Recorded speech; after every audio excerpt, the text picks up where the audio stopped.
Time to burn!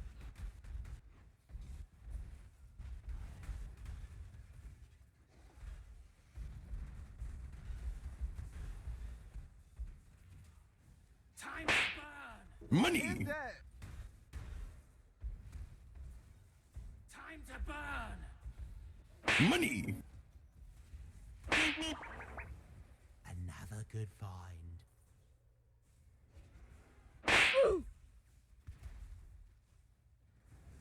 What the dog doing?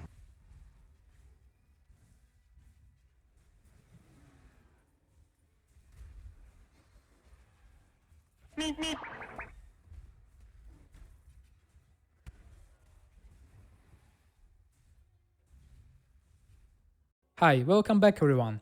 A lot of people were having some questions about this build, so I will try to answer all of them in this guide video.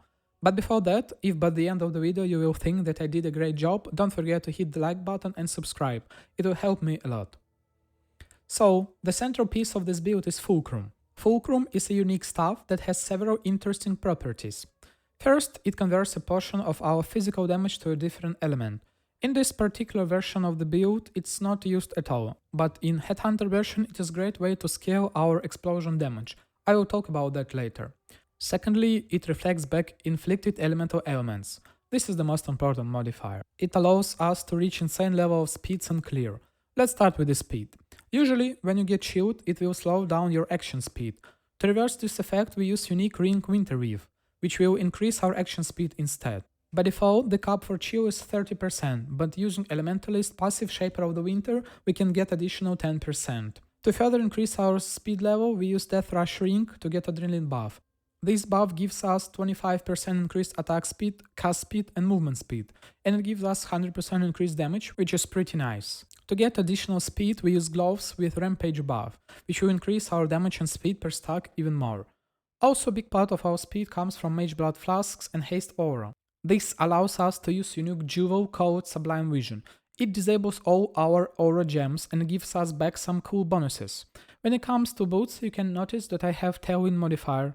Most people know that initially explosions cannot proc critical strikes. We can make explosions crit with Hatred Watcher Eyes or Assassin passives, but we don't use anything in this build. Since this build is focused purely on mapping, we should be using shrines, which can boost our power level significantly. Two of the best ones are Acceleration Shrine, which will boost our action speed even more, and Critical Shrine. With it, we will be able to crit with our explosions and we will be able to get additional action speed bonus from the Tailwind. But honestly, even without the shrines, the speed level is so insane that it gets hard to control your character. If I didn't forget anything, this should be it when it comes to speed. Now let's talk about the damage. The damage comes from the ignites. More specifically, we self-ignite and spread those ignites. To achieve this, firstly we have to inflict ignite. For this purpose, we can use our Ascendancy. Shapers of the Flame gives us 100% chance to ignite and makes that all damage types can inflict ignite, which is perfect.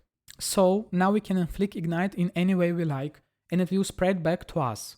But usually those ignites are not that strong, and the damage won't be enough for good clear speed. So for this we can use explosions. Since any type of damage can ignite, we can use any source of explosions. In this version I have 3 sources of exploding mobs. The Flask gives us around a 30% chance to explode, Fire Mastery, which has extremely low chance, but still, when it procs it's pretty noticeable, and lastly I utilize the Profane Bloom passives from Forbiddance. Combine all of those explosion sources and we have pretty good chance to explode everything. Now we get huge ignites reflected back at us. So, you should be wondering, how we can survive those ignites? Even 90% max stress wouldn't be enough. So, for this we have to find a way to not be affected by ignite by still being ignited. We have 2 main ways of achieving this. First is shift and passive. But since we chose elementaries for ignite and chill effect, we cannot use them. So we have only one real option left, and this option is Boots modifier. We can get this mod by elevating either Shaper or Warlord prefix, unaffected by Burning Ground. Also we can achieve this by using some weird shield, but since we are using Fulcrum, we cannot use it.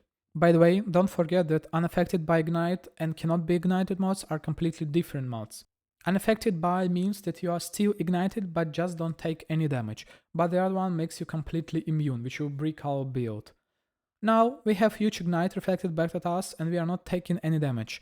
Next we have to spread those ignites. To achieve this we can use Fan of the Flame passive or Gloves implicit.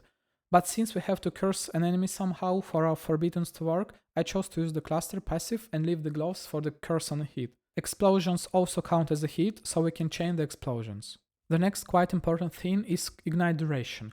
By default, the duration of ignite is 4 seconds, which is kinda low for this build. So to improve the quality of life, we should increase the duration of ignite.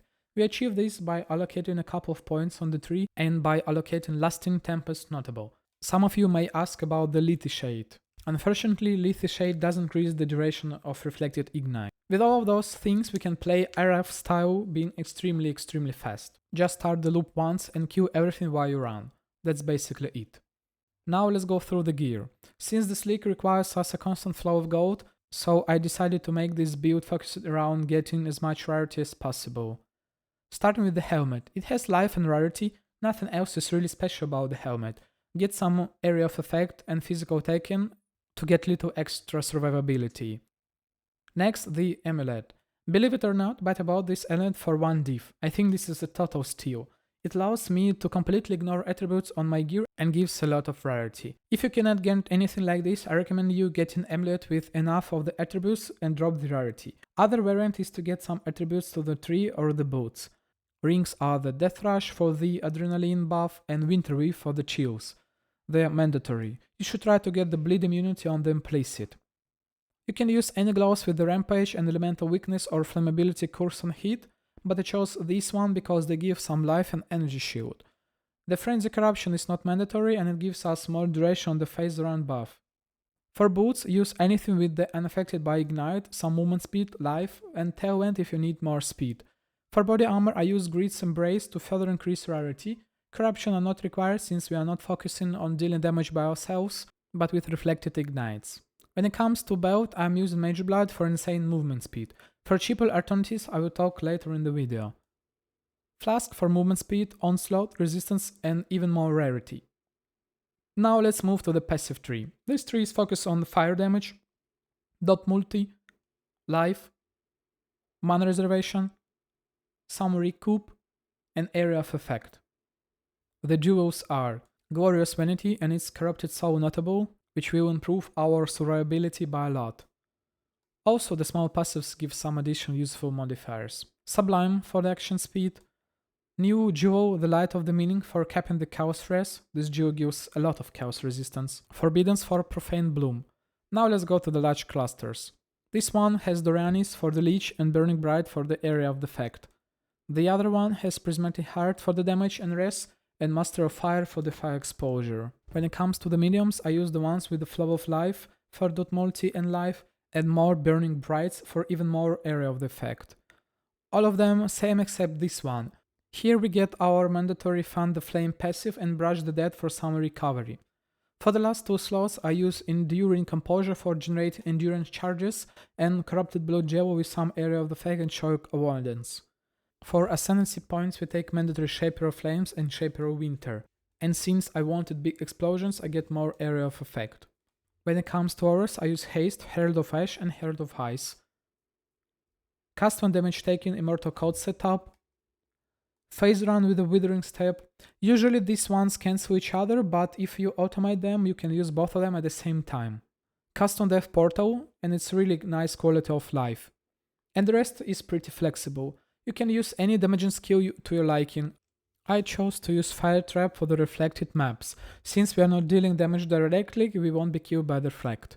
Also I use DD. Sometimes when there are not enough mobs near the boss and it didn't die from initial explosions, I can finish it with DD. So if I'm not forgetting anything, this should be it. Now let's talk about the ways to make this build cheaper. Let's start with the most expensive piece of this build, the Mage Blood. To cut cost, you can use Tide of Times belt, which will give us some flask charges and sustain. Also, you can use Bisco color belt for the rampage and rarity. If you use this belt, that you can use any other gloves with curse on hit corruption. You can drop the rarity from the helmet and get on it as much res as possible, so it'll be much easier to res cap. Next option for the belt is Headhunter. It will give us some defenses and attributes. If you choose to play with the Headhunter, I recommend you to swap the body armor for the chest with explosions. Because those explosions are physical ones, they will greatly benefit from Headhunter buffs. Next, you can drop the Forbiddance. They are kinda required for the good explosion chance, but you still can just change the body to his explosive chest. When it comes to the clusters, you can drop the area effect passives and use something else. They are not that important. Everything else is pretty cheap in this build, so it should not be a problem. So yeah, this should be it. If you have any questions left, feel free to ask them in the comments below. And also don't forget to click the like button and subscribe so you don't miss out on my next build. I am almost done with potentially the strongest animate guardian build ever. I will see you in the next video. Bye!